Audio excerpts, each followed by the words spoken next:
જય દ્વારકાધી, જય માતાજી। બધા મિત્રોને કેમ છો? મજામાં? તો સ્વાગત છે એક નવા વિડીયોમાં। તો આજે આપણે બનાવીશું એક અલગ જ રીતનો નાસ્તો, એ પણ બ્રેડ પકોડા। પણ આપણે તેલમાં તાર્યા વગર આજે બનાવવાના છે। તો આપણે લઈ લીધી છે ડુંગળી, મરચાં, ટમેટા, ધાણા ભાજી અને ચણાનો લોટ।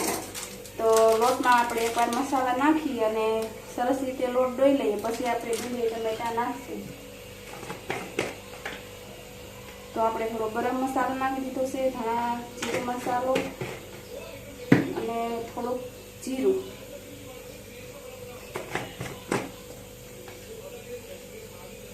થોડીક આપણે હળદર નાખી દઈશું અને મીઠું સ્વાદ પ્રમાણે। પછી સરસ રીતે આપણે લોટ ધોઈ નાખીએ અને લોટ આપણે બહુ આસો નથી કરવાનો।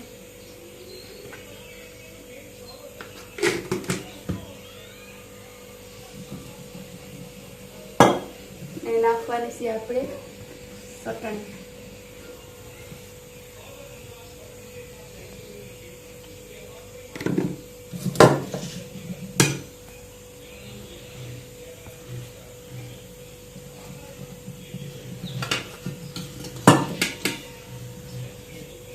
તો થોડું થોડું પાણી નાખતું જવાનું છે ને આપણે લોટ દોતું જવાનું છે। આપણે લોટને બહુ આસો નથી કરવાનો અને બીજા મસાલા આપણે પછી નાખશું, કારણ કે જો લોટમાં ગાંઠા ના રહીએ।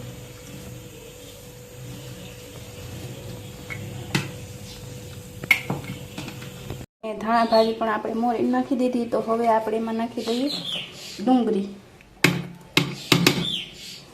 આપણે જો બટેટા પણ ખમણી દીધા બફાઈ ગયા ને, એટલે ટમેટા અને આપણે નાખી દઈએ બટેટા ખમણેલા। તો સરસ રીતે આપણે મિક્સ કરી દઈએ।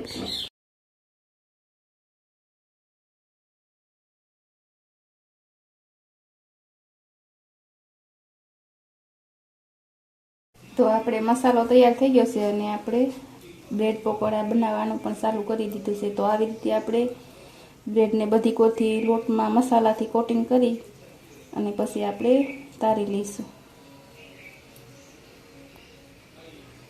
તો આપણે તવો ગરમ થવા મૂકી દીધો છે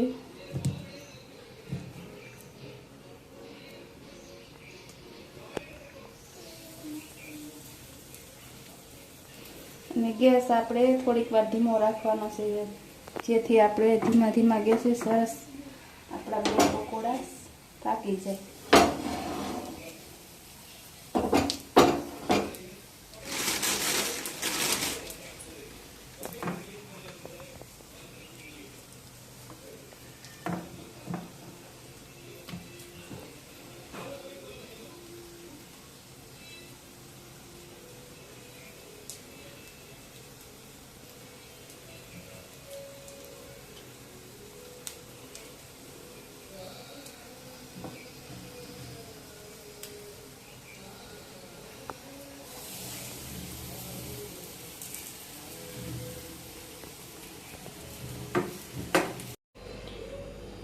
તો આપણા જે અલગ જ રીતના બ્રેડ પકોડા બનાવ્યા છે અને ઓછા તેલમાં જોઈ શકો છો, આમાં જરાય પણ તેલ નથી રહેતું આપણે, અને એટલા એકદમ મસ્ત બની ગયા છે। સ્વાદમાં પણ બ્રેડ પકોડાને પણ ભૂલી જાય એવા બની ગયા છે। અને આ બાજુ આપણે બને છે ચટણી।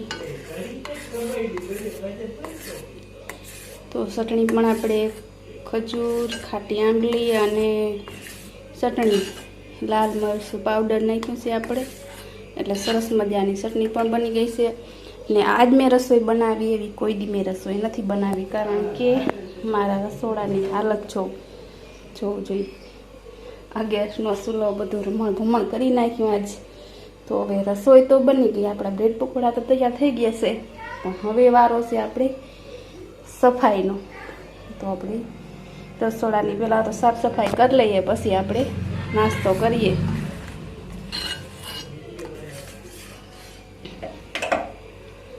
તો આપણે બધું થોડીક વાર સાઈડમાં ઢાંકી અને મૂકી દઈએ ને આપણે બધું સાફ કરી નાખીએ, કારણ કે લોટ જો સુકાઈ જાય ત્યાર પછી આપણે ખેડવો બહુ અઘરો લાગશે। કારણ કે આ બ્રેડ પકોડા મેં પહેલી વાર બનાવ્યા, એટલે જરાક વધારે આમ ફેલાણું, એટલામાં રમણ ભમણ કરી નાખ્યું હોય। તો તો આપણે બધું તૈયાર થઈ ગયું છે. જો ડુંગળી પણ મોરી લીધી, આ બાજુ છાશ અને બે પકોડા ચટણી બધું આવી ગયું છે અને બધા બેસી ગયા જમવા. તો આ ટીવી જોતા જોતા જમવા બેસી ગયા. ઘરમાં બધું જમવાનું કર્યું ઊંધારી જેવું બધા કોઈ નથી, 3 જણા. તો આપણા મિત્તલબેન કેમાં ગયા? તો ચાલો બધા જમવા. જો રેસીપી ગમી હોય તો લાઈક શેર અને સબસ્ક્રાઈબ જરૂર કરી દેજો. અને ફરી મળીશું એક નવા વિડીયો સાથે. ત્યાં સુધી બધા મિત્રોને જય દ્વારકાધીશ, જય માતાજી.